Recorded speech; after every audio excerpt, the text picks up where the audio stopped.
Thanks for staying with us. Our very own Dr. Ngozi Okonjo-Iweala resumed duty yesterday as the Director General of the World Trade Organization. Her outfit immediately became the subject of talking points amongst many people online. She wore a native Ankara outfit like YK here, and it drew so many comparisons to what our corporate environment here in Nigeria and how we have jettisoned our own cultural outfits in favor of Western outfits. What are your thoughts on this? Join the conversation by calling us on 081-270-53687 or 09091-390-76948. It's right here on your screen. Or you could tweet to us at TVC Connect. Please hashtag your view and we'd love to hear from you. So, YK, I'm so happy you're on the show today because you're one proponent of these African culture. Africans, we must be proud of our culture. But here in Nigeria, we don't see we won't see that outfit as acceptable in a corporate environment. Largely, let's be honest. Largely, we don't see it as acceptable in a corporate sector.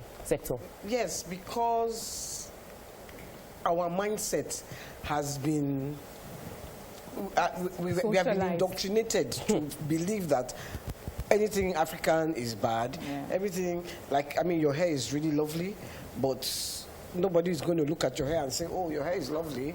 Where is your wig? You know, you go and act a movie, they tell you, no, you can't use this, you have to wear a wig. You know, so we have been, not in the indoctrination, is we have been brainwashed, thank you, into thinking that our own is not. Now, she's a woman who is confident of who she is, and she wants to be African. Her hair is African, her outfits are African. She's a woman after my heart. What's the meaning of decency? So I don't know who gave us the meaning of formal as suits and trousers. I just don't know. So you have some corporate entities, major ones, let me say banks particularly, where they give them their workers a standard to dress, and they call formal suits.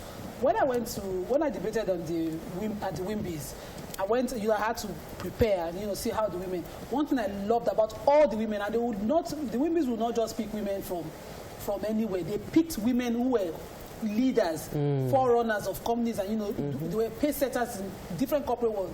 And every standard for every chair, every year, was the Ankara outfits. So don't deceive yourself that Ankara is cheap, is local, is anything. In fact, the one I made was so expensive, I was thinking, they'll give me money. Do you understand? Yes, because for designers and tailors that know, like my figure stitches, their clothes are expensive. Yeah. Ankaras don't come cheap. A quality Ankara is not cheap. So for most of us, I wear everything, almost everything I wear on this show that I do not even buy or make. I made in Nigeria, even if it's another fabric, a chiffon or anything, they locally made. I always set out that as my standard. But then, locally made things don't come out as cheap. They're not informal.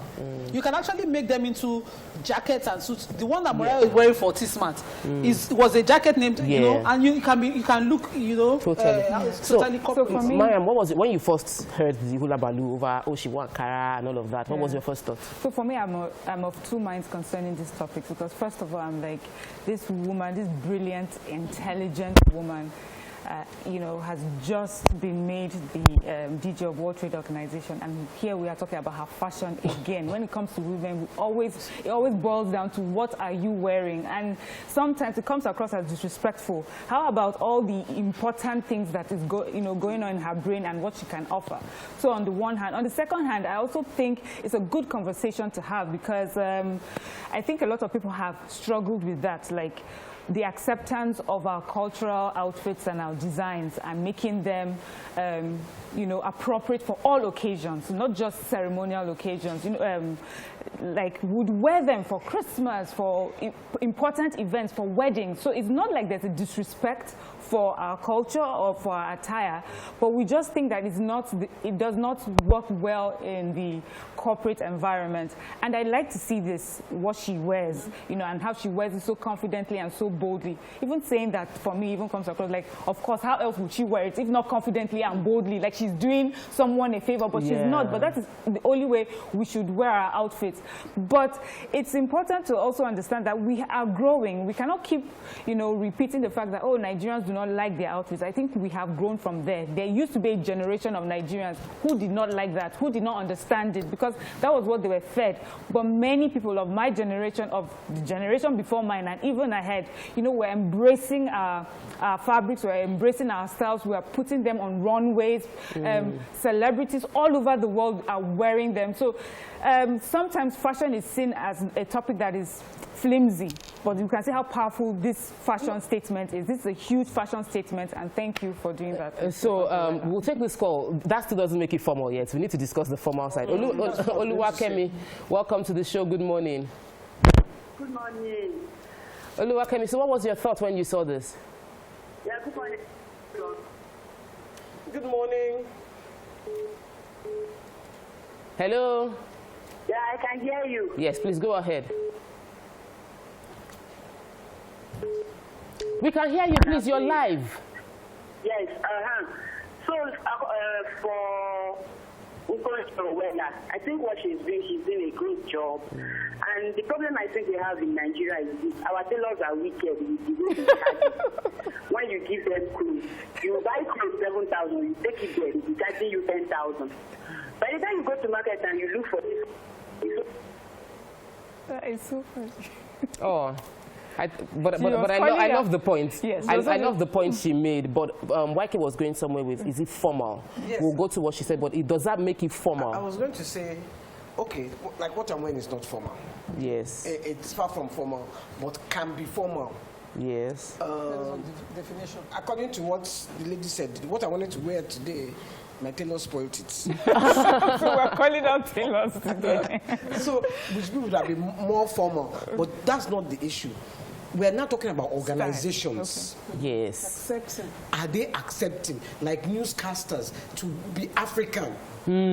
Like banks, for their staff to come in Ankara or Attire, or for the men to wear shokoto and buba, they will not accept it. They will say, which kind of informal dressing? Okay, so you can only dress like that on Fridays. That's why when I first came to TVC, I used to wear Ankara on Fridays. And I just decided that, which kind of Ankara? Who is going to dictate to me when I should wear my own culture? Okay, so Waike, let's put this in two compartments. Lima asked what it's not formal enough. What defines formality? Let's define so formality. We're talking about style. Let's define formality. It is that culturally our outfits can be distracting and what do you call it? Flamboyant. Flamboyant is the word. Our outfits can be flamboyant. But when you even mentioned when you do an Ankara into a jacket, something that is not, it's not that it must be a jacket. It should not just be something that would take your attention away from the point of the conversation. So, and if you saw what Dr. Ngozi wore, it wasn't distracting from her person. It was an outfit that she had branded herself and made a statement concerning for a very long time. So when we make those native outfits, are we also conscious of the fact that it could be distracting in the office place? This is what I wanted to say. With due respect, you know, we've all talked about her intellect and how brilliant and all her achievements, but down to what we should accept as the standard.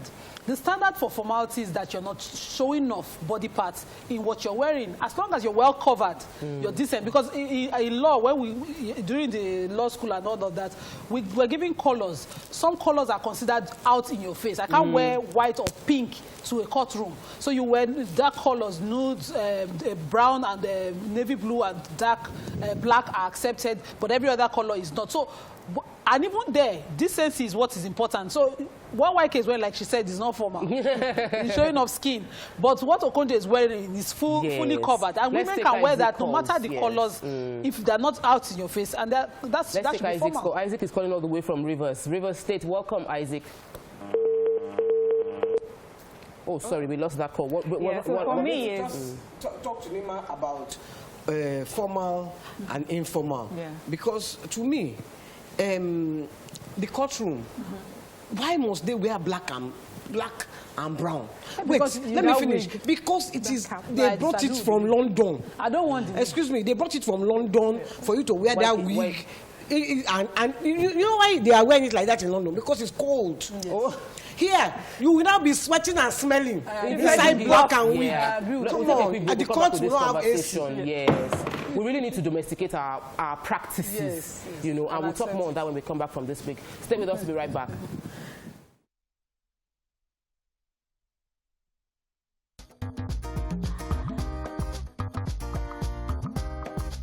Stay tuned. Your View will be right back.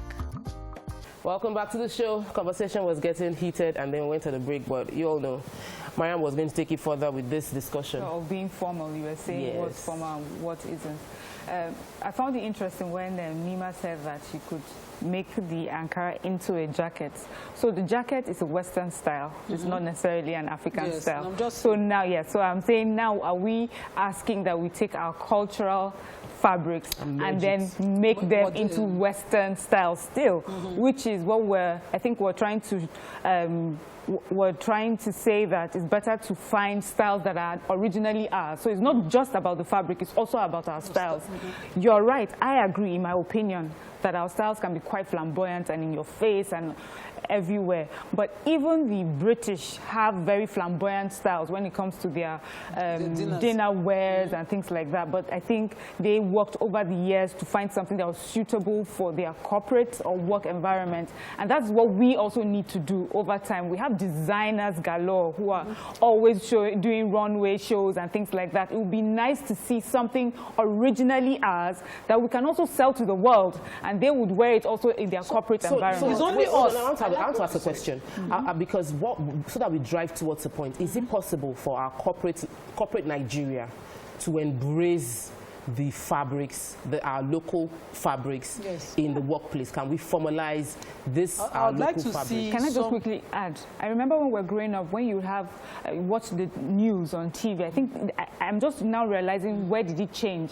Cyril Stover, he would wear, up and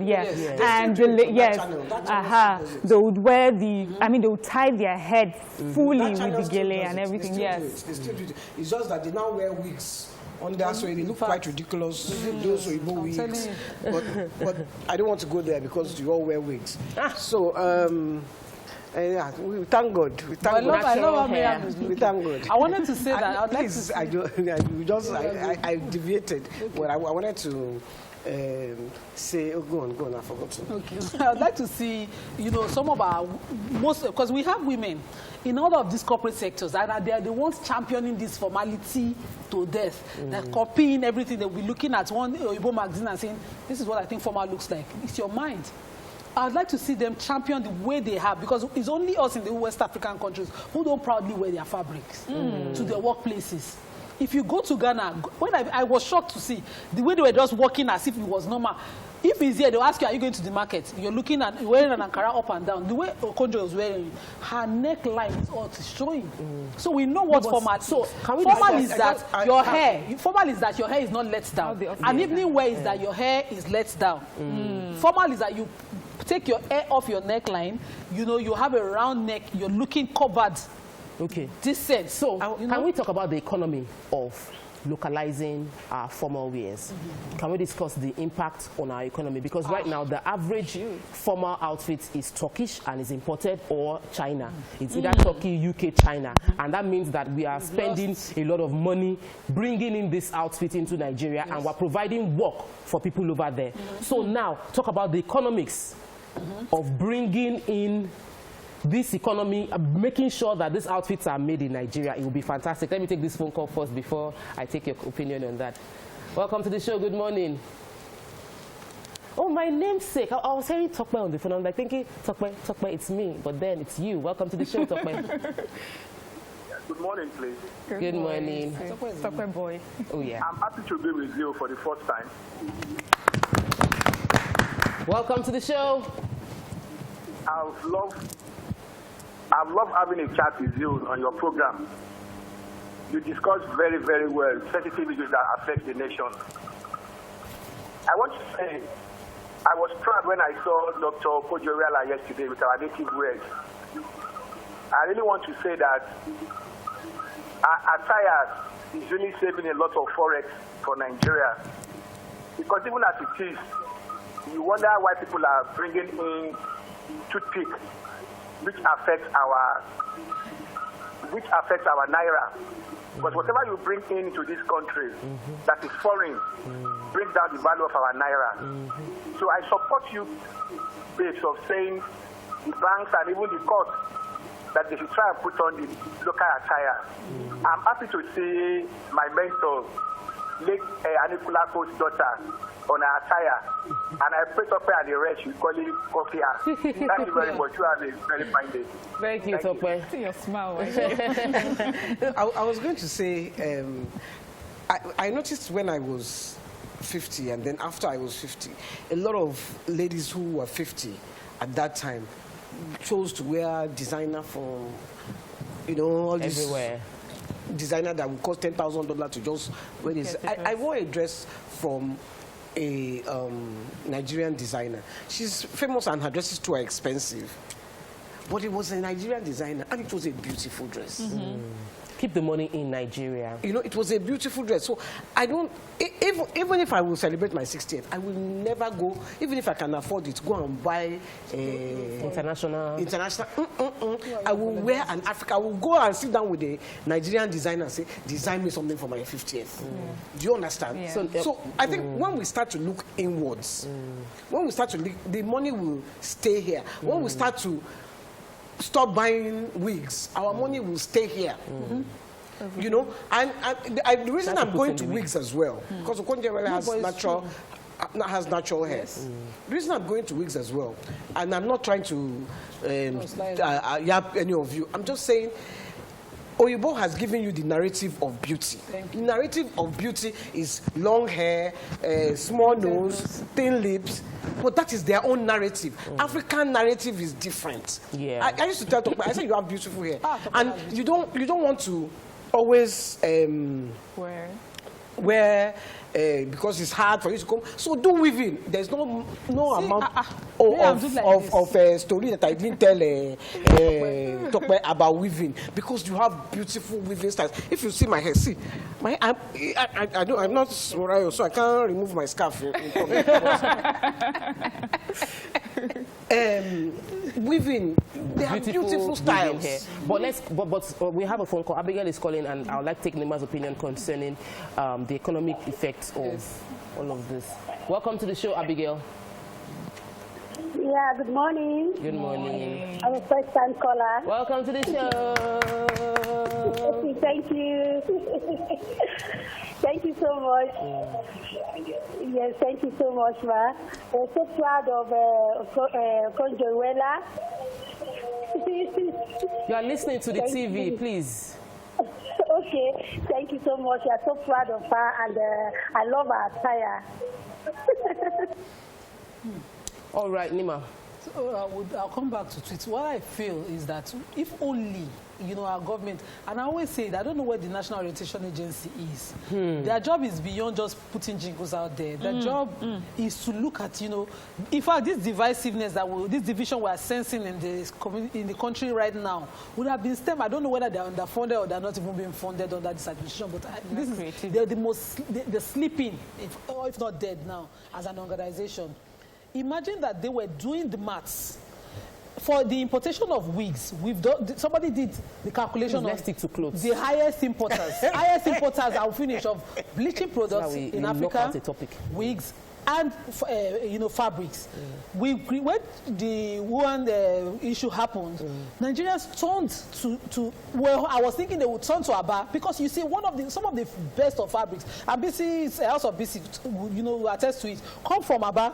But we turn to Turkey instead, and we just continue to import shoes, import everything. Our industries are dying. when we talk about our rich men saying you have money and somebody is flaunting 3 private jets, show us industry that is empowering people, that's employing people. We complain every day of the level of hardship, but some people walk on the streets, they can't even afford, they don't have anything to look up to, and we are sitting pretty. And those people importing have continued to create a cartel around everything they import. They import rice, there's a cartel. They import anything, there's a cartel, and they will do anything to make sure that that door remains open. We really have we're not serious at all. Yeah, we'll still come back to this. We'll still come back to this. Stay with us. We'll be right back.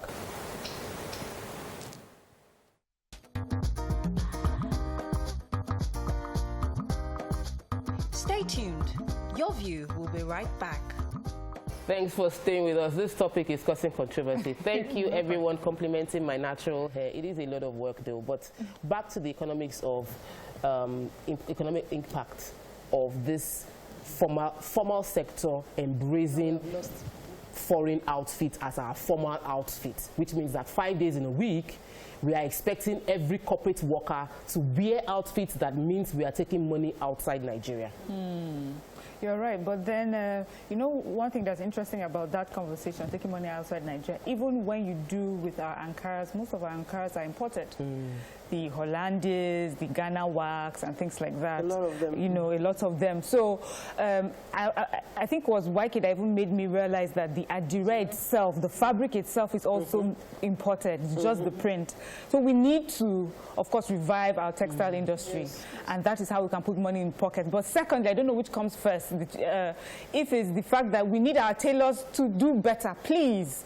When we give you our clothes to sew, when you say 3 weeks, let it be 3 normal weeks that you can count. 1, 2, 3, not Nigerian weeks or African weeks, where it's 6 weeks, and sometimes we have to get the police officer to get you to free our clothes.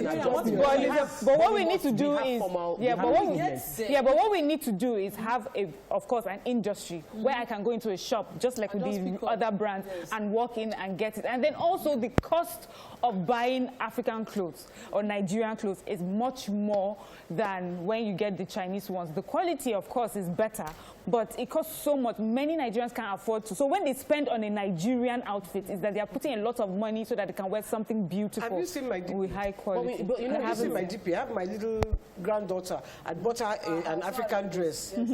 Beautiful. Everywhere she wears.